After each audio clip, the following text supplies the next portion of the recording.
KaraokeBooks. Oliver Twist. Written by Charles Dickens. Audiobook. Chapter 9. Containing further particulars concerning the pleasant old gentleman, and his hopeful pupils. It was late next morning when Oliver awoke, from a sound, long sleep. There was no other person in the room but the old Jew, who was boiling some coffee in a saucepan for breakfast, and whistling softly to himself as he stirred it round and round, with an iron spoon. He would stop every now and then to listen when there was the least noise below, and when he had satisfied himself, he would go on whistling and stirring again, as before. Although Oliver had roused himself from sleep, he was not thoroughly awake. There is a drowsy state, between sleeping and waking, when you dream more in 5 minutes with your eyes half open, and yourself half conscious of everything that is passing around you, than you would in 5 nights with your eyes fast closed, and your senses wrapped in perfect unconsciousness.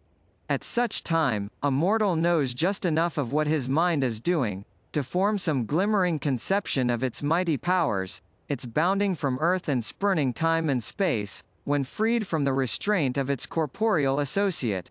Oliver was precisely in this condition. He saw the Jew with his half-closed eyes, heard his low whistling, and recognized the sound of the spoon grating against the saucepan's sides. And yet the self-same senses were mentally engaged, at the same time, in busy action with almost everybody he had ever known. When the coffee was done, the Jew drew the saucepan to the hob. Standing, then in an irresolute attitude for a few minutes, as if he did not well know how to employ himself, he turned round and looked at Oliver, and called him by his name.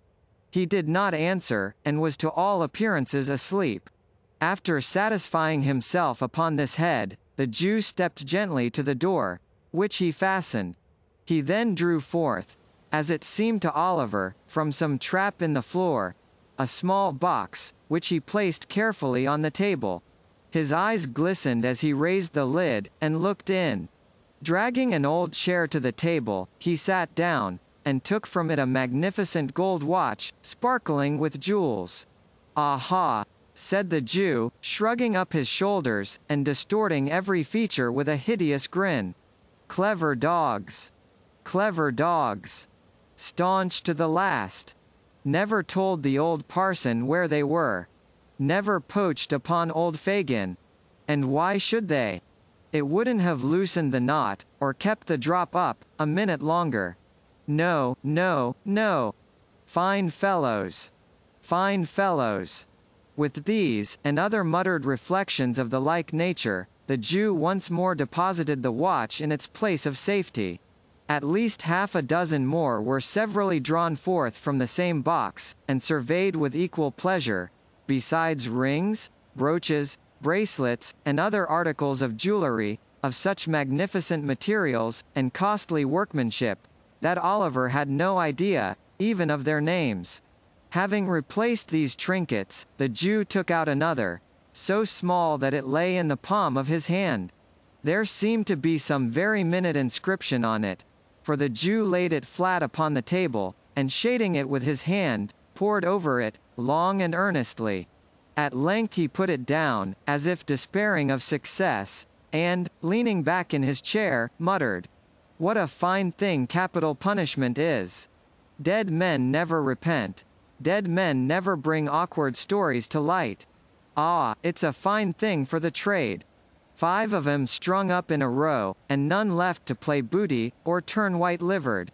As the Jew uttered these words, his bright dark eyes, which had been staring vacantly before him, fell on Oliver's face. The boy's eyes were fixed on his in mute curiosity, and although the recognition was only for an instant, for the briefest space of time that can possibly be conceived, it was enough to show the old man that he had been observed. He closed the lid of the box with a loud crash, and, laying his hand on a bread knife which was on the table, started furiously up. He trembled very much though, for, even in his terror, Oliver could see that the knife quivered in the air. "What's that?" said the Jew. "What do you watch me for? Why are you awake? What have you seen?" Speak out, boy. Quick, quick. For your life. I wasn't able to sleep any longer, sir, replied Oliver, meekly. I am very sorry if I have disturbed you, sir. You were not awake an hour ago, said the Jew, scowling fiercely on the boy. No. No, indeed, replied Oliver. Are you sure? Cried the Jew, with a still fiercer look than before, and a threatening attitude. Upon my word I was not, sir, replied Oliver, earnestly. I was not, indeed, sir. Tush, tush, my dear, said the Jew, abruptly resuming his old manner, and playing with the knife a little, before he laid it down, as if to induce the belief that he had caught it up, in mere sport. Of course I know that, my dear. I only tried to frighten you. You're a brave boy. Ha! Ha! You're a brave boy, Oliver. The Jew rubbed his hands with a chuckle, but glanced uneasily at the box, notwithstanding. Did you see any of these pretty things, my dear? Said the Jew, laying his hand upon it after a short pause. Yes, sir, replied Oliver. Ah, said the Jew, turning rather pale. They're mine, Oliver, my little property. All I have to live upon, in my old age. The folks call me a miser, my dear. Only a miser, that's all. Oliver thought the old gentleman must be a decided miser to live in such a dirty place, with so many watches. But, thinking that perhaps his fondness for the Dodger and the other boys cost him a good deal of money, he only cast a deferential look at the Jew, and asked if he might get up. Certainly, my dear, certainly, replied the old gentleman. Stay. There's a pitcher of water in the corner by the door. Bring it here, and I'll give you a basin to wash in, my dear. Oliver got up, walked across the room, and stooped for an instant to raise the pitcher. When he turned his head, the box was gone. He had scarcely washed himself, and made everything tidy, by emptying the basin out of the window, agreeably to the Jew's directions, when the Dodger returned, accompanied by a very sprightly young friend, whom Oliver had seen smoking on the previous night, and who was now formally introduced to him as Charlie Bates. The four sat down, to breakfast, on the coffee, and some hot rolls and ham which the Dodger had brought home in the crown of his hat. Well, said the Jew, glancing slyly at Oliver, and addressing himself to the Dodger, I hope you've been at work this morning, my dears? Hard, replied the Dodger. As nails, added Charlie Bates. Good boys, said the Jew. What have you got, Dodger? A couple of pocketbooks, replied that young gentleman. Lined? Inquired the Jew, with eagerness. Pretty well, replied the Dodger, producing two pocketbooks, one green, and the other red. Not so heavy as they might be, said the Jew, after looking at the insides carefully, but very neat and nicely made. Ingenious workman, ain't he, Oliver? Very indeed, sir, said Oliver. At which Mr. Charles Bates laughed uproariously, very much to the amazement of Oliver, who saw nothing to laugh at, in anything that had passed. And what have you got, my dear? Said Fagin to Charlie Bates. Wipes, replied Master Bates, at the same time producing 4 pocket handkerchiefs. Well, said the Jew, inspecting them closely, they're very good ones, very. You haven't marked them well, though, Charlie, so the marks shall be picked out with a needle, and we'll teach Oliver how to do it. Shall us, Oliver, eh? Ha! Ha! Ha! If you please, sir, said Oliver. You'd like to be able to make pocket handkerchiefs as easy as Charlie Bates, wouldn't you, my dear? Said the Jew. Very much, indeed, if you'll teach me, sir, replied Oliver.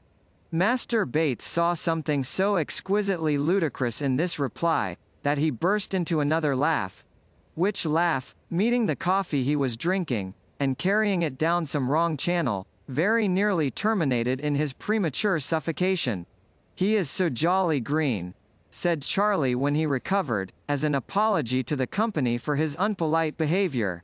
The Dodger said nothing, but he smoothed Oliver's hair over his eyes, and said he'd know better, by and by. Upon which the old gentleman, observing Oliver's color mounting, changed the subject by asking whether there had been much of a crowd at the execution that morning. This made him wonder more and more, for it was plain from the replies of the two boys that they had both been there, and Oliver naturally wondered how they could possibly have found time to be so very industrious. When the breakfast was cleared away, the merry old gentleman and the two boys played at a very curious and uncommon game, which was performed in this way. The merry old gentleman, placing a snuff box in one pocket of his trousers, a note case in the other, and a watch in his waistcoat pocket, with a guard chain round his neck, and sticking a mock diamond pin in his shirt, buttoned his coat tight round him, and putting his spectacle case and handkerchief in his pockets, trotted up and down the room with a stick, in imitation of the manner in which old gentlemen walk about the streets any hour in the day. Sometimes he stopped at the fireplace, and sometimes at the door, making believe that he was staring with all his might into shop windows. At such times, he would look constantly round him, for fear of thieves, and would keep slapping all his pockets in turn, to see that he hadn't lost anything, in such a very funny and natural manner, that Oliver laughed till the tears ran down his face. All this time, the two boys followed him closely about, getting out of his sight, so nimbly, every time he turned round, that it was impossible to follow their motions. At last, the Dodger trod upon his toes, or ran upon his boot accidentally, while Charlie Bates stumbled up against him behind, and in that one moment they took from him, with the most extraordinary rapidity, snuff-box, note-case, watch-guard, chain, shirt-pin, pocket-handkerchief, even the spectacle-case. If the old gentleman felt a hand in any one of his pockets, he cried out where it was, and then the game began all over again. When this game had been played a great many times, a couple of young ladies called to see the young gentleman, one of whom was named Bet, and the other Nancy. They wore a good deal of hair, not very neatly turned up behind, and were rather untidy about the shoes and stockings. They were not exactly pretty, perhaps, but they had a great deal of color in their faces, and looked quite stout and hearty. Being remarkably free and agreeable in their manners, Oliver thought them very nice girls indeed. As there is no doubt they were. The visitors stopped a long time. Spirits were produced, in consequence of one of the young ladies complaining of a coldness in her inside, and the conversation took a very convivial and improving turn. At length, Charlie Bates expressed his opinion that it was time to pad the hoof. This, it occurred to Oliver, must be French for going out, for directly afterwards, the Dodger, and Charlie, and the two young ladies, went away together, having been kindly furnished by the amiable old Jew with money to spend. "There, my dear," said Fagin. "That's a pleasant life, isn't it? They have gone out for the day." "Have they done work, sir?" inquired Oliver. "Yes," said the Jew. "That is, unless they should unexpectedly come across any, when they are out, and they won't neglect it, if they do, my dear, depend upon it. Make 'em your models, my dear. Make 'em your models," tapping the fire shovel on the hearth to add force to his words. "Do everything they bid you, and take their advice in all matters. Especially the Dodger's, my dear. He'll be a great man himself, and will make you one too, if you take pattern by him. Is my handkerchief hanging out of my pocket, my dear?" said the Jew, stopping short. "Yes, sir," said Oliver. "See if you can take it out, without my feeling it, as you saw them do, when we were at play this morning." Oliver held up the bottom of the pocket with one hand, as he had seen the Dodger hold it, and drew the handkerchief lightly out of it with the other. "Is it gone?" cried the Jew.